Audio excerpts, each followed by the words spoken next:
Colonel Gaddafi and those who still stand by him continue to grossly and systematically abuse the most fundamental human rights of Libya's people. This resolution demands an immediate ceasefire and a complete end to violence and attacks against civilians. I'm no fan of Libyan dictator Muammar Gaddafi, but this is outrageous. The United Nations Security Council has voted not just for a no-fly zone.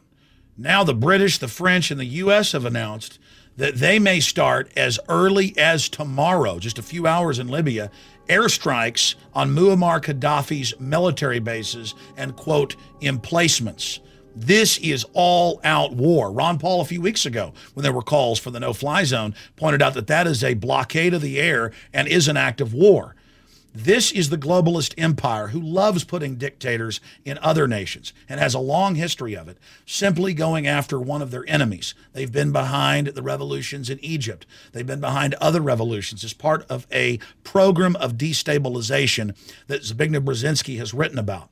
And to watch the U.S. ambassador to the UN, Susan Rice, get up there and put on her Oscar-winning actress skills and say, it's terrible, he might be bombing civilians, we've got to do something. And the UN says, yes, we agree, have a no-fly zone. And then within minutes, it becomes an actual air war, bombing his ground emplacements.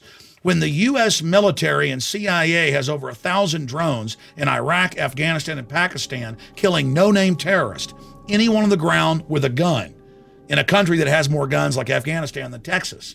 It's so incredibly hypocritical. Our country's bankrupt, our dollar's dying, and while the world is watching the Japanese Fukushima meltdown with radiation set to reach the West Coast tomorrow on Friday, the world isn't looking, and a new war against Libya under the guise of a no-fly zone is about to start bombing ground targets. This happened because the CIA and the globalists thought their hired proxies with British SAS commandos advising them could overthrow Gaddafi. But he's now retaking city after city, including the last major city held by Western-backed rebels, Benghazi. And so armaments are pouring in from globalist-controlled Egypt.